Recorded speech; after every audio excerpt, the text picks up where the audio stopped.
Today we're looking at a very in-house sort of question.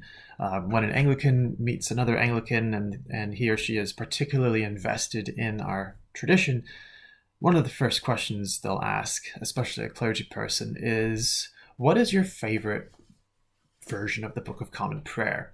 What prayer book do you use? This is a very in-house question because if you're not an Anglican, you probably don't care a whole lot about which version of the prayer book I or anyone else use, or which ones we prefer. There are a number of people that know about different editions of the prayer book and are familiar with the basic differences. And sometimes that matters to people. Sometimes, usually it doesn't. It tends to be a bit of an academic point unless you're invested in the tradition. But it is a significant question to ask. Priests and other clergymen are supposed to be stewards of the liturgy in the church, so it can say a lot about someone just looking at his preferred liturgical resource, what book he goes to, and why. So, as I take a look at why I have the opinions I do and the prayer book that I tend to prefer, there are a few things that need to be understood here. I came into the Anglican tradition as an adult. I did not grow up in the prayer book tradition or in the liturgical tradition at all, actually. I was in a standard New England congregational, non-denominational setting, and liturgy was just unknown to me. I first came across it in the Roman Catholic setting when I was in university, and came to appreciate Vespers, their form of evening prayer. Eventually, I appreciated the form of the Mass, the Eucharist, and as I got into seminary and started growing in that, adult spirituality, I eventually came across Episcopalianism and Anglicanism with the prayer book. And I dove right into that. It was very, very familiar.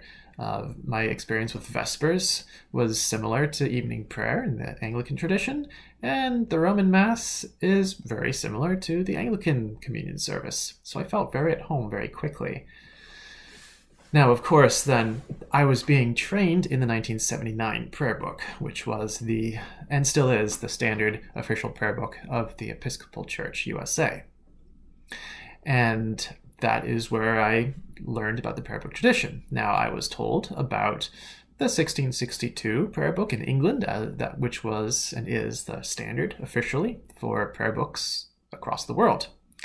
And, you can learn a bit of the history. The first prayer book in 1549 was the most traditional. It was followed in 1552 with a much more reformed one under King Edward. And then in 1559, after some excursions into Roman Catholicism again, the English Church came out with the Elizabethan prayer book. 1559 was the standard, and that held until the Puritans got rid of it. And then when that was over, another interruption, we got 1662. And you can sort of trace one extreme, another extreme, the middle ground, and then the sort of established middle ground of 1662 that has lasted to this day, officially in England, although they do have other resources now, such as Common Worship from the year 2000. In America, we got our own prayer book after the Revolutionary War and the separation of the Church of England and the Anglican Church in this country. And we went through different prayer books in this country ever since, and the most recent is the 1979. I think the Episcopalians are looking at making a new one, but that's really not my business. I'm not an Episcopalian. So the real question, the real debate, is between 1979 and its predecessor from 1928. What happened is a lot changed for the 1979 prayer book. Before then, virtually every prayer book was very, very similar. You had almost unchanged communions readings. The communion prayers did not change very much at all from one version to another. The daily office underwent very little change and whatnot. But in 1979, I mean, on one level, you can say, oh, contemporary language, that's a huge update. But it's not just the language style, it's the content as well. Baptism was completely overhauled. Confirmation was completely overhauled. The daily office was kind of expanded a little bit, didn't suffer as much, but the communion services were largely rewritten. Whole new communion prayers, which did not exist in any previous Anglican prayer book.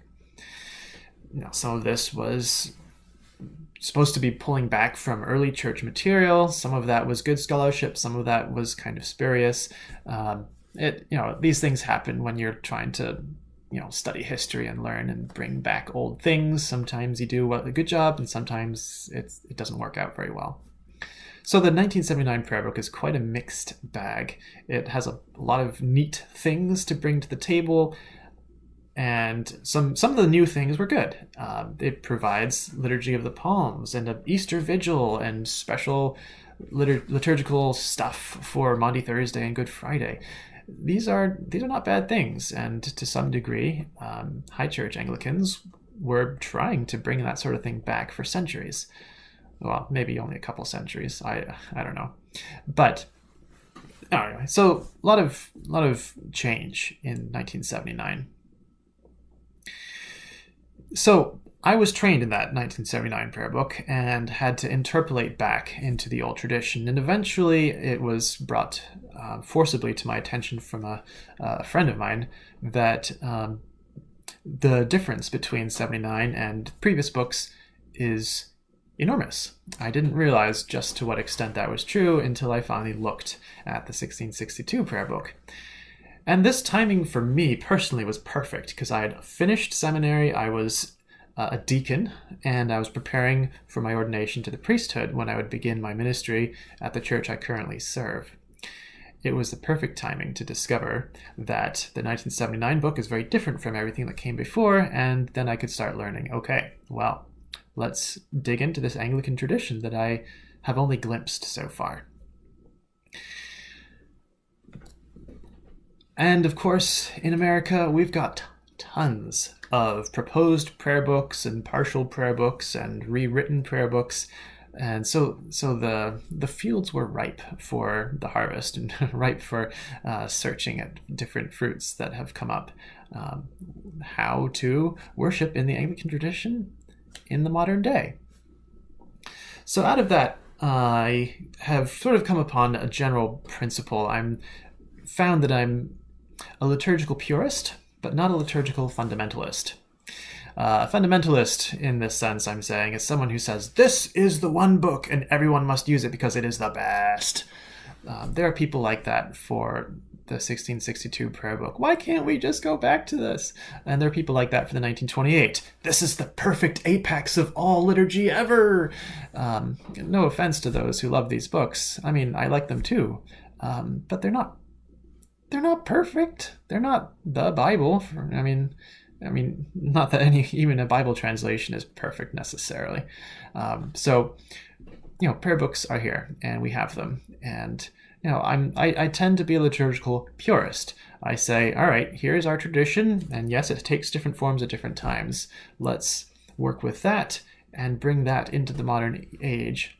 We don't need to cling to a particular book. And there are Christians out there who are like, King James Bible only, everything else is demonic. And there are people kind of like that with the prayer book. The 1979 book gets a lot of flack, and most of it is deserved, but it's not quite the work of the devil either. So what is my favorite prayer book after all this?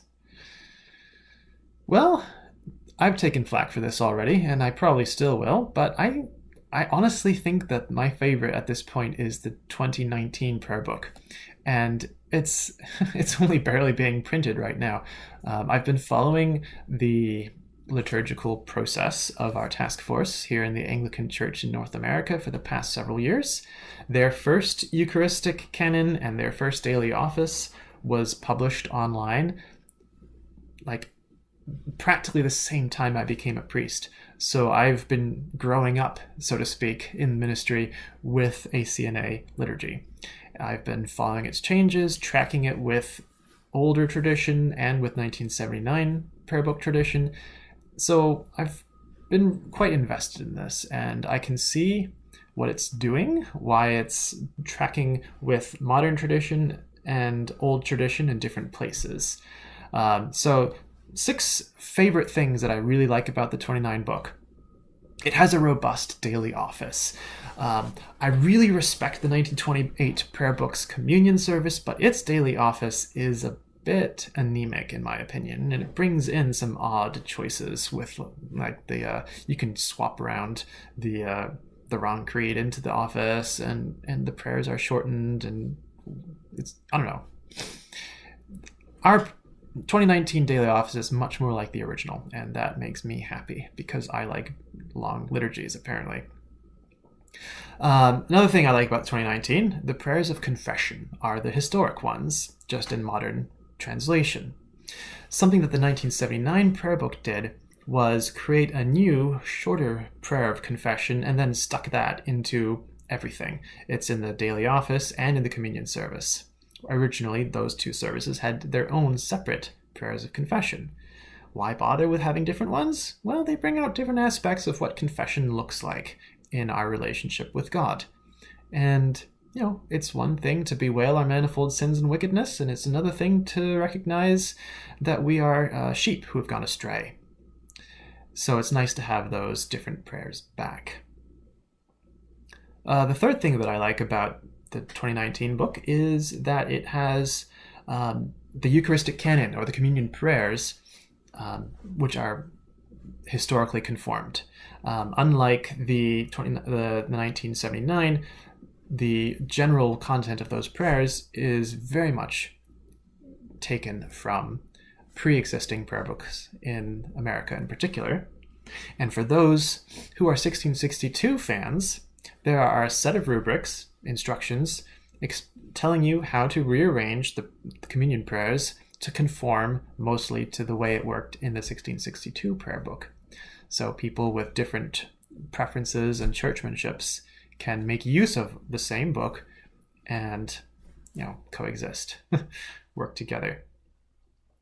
In addition to that, fourth thing that I like about the 2019 book is that it has this renewed ancient text as the second rite or set of communion prayers, which is very, very similar to what is found in the 1979 prayer book. It's cleaned up a bit, but it follows a very similar shape and form.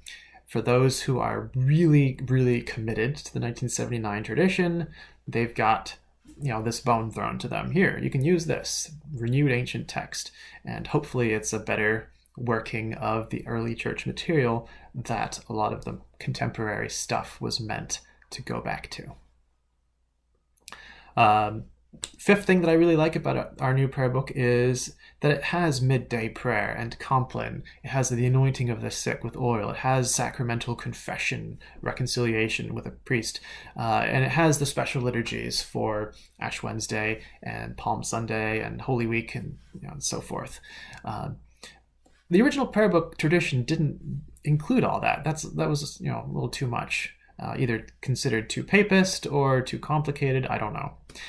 It's nice to have them back, and it enables one to be more high church for those who wants to be high church, and enables one to be more festive and making use of harmless traditions for those who aren't necessarily high church but like the stuff anyway.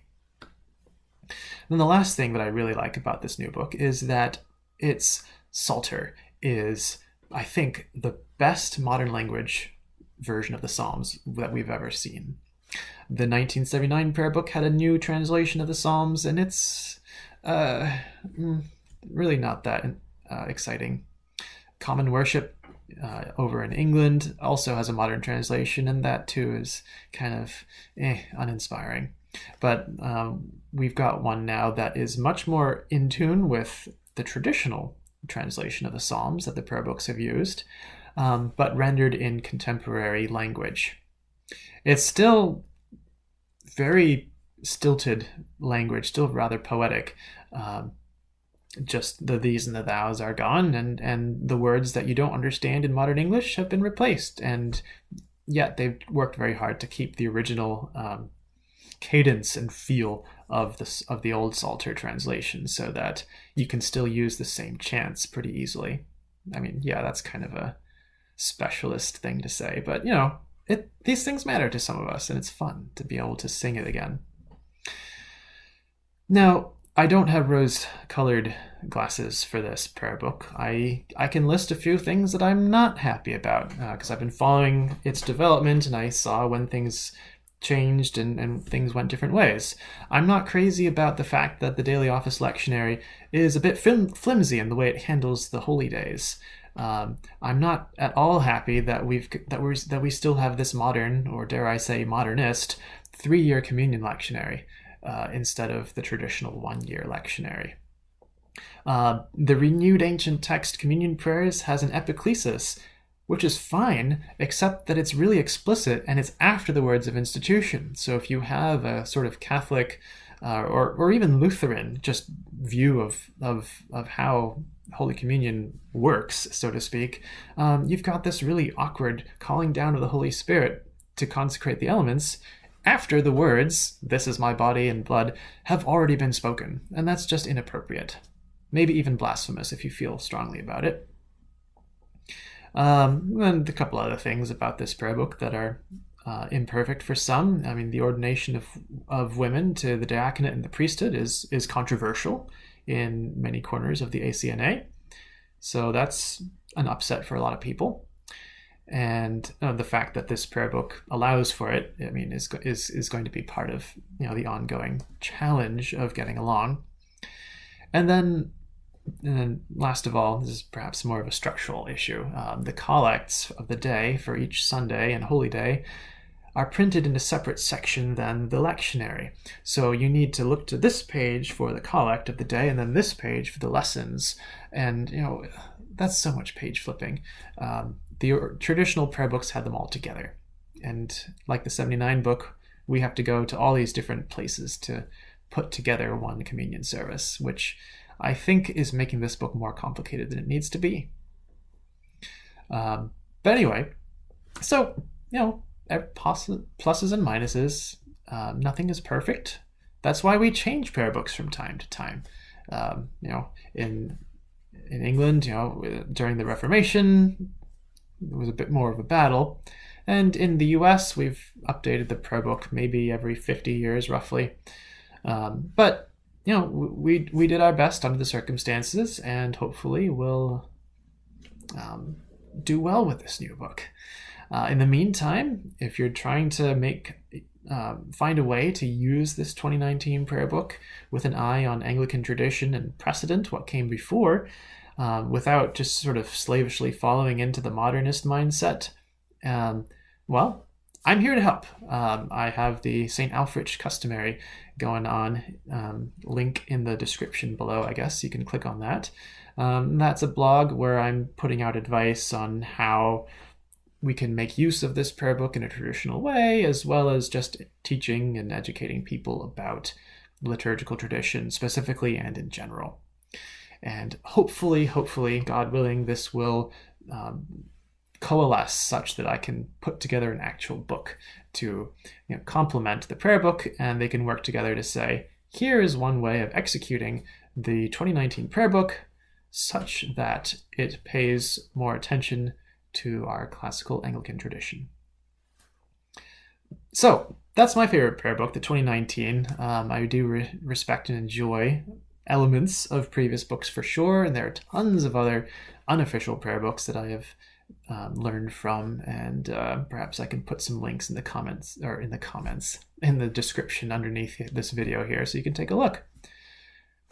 What do you think? Is this am I insane, or is this a book that you are excited to see as well? Let's find out.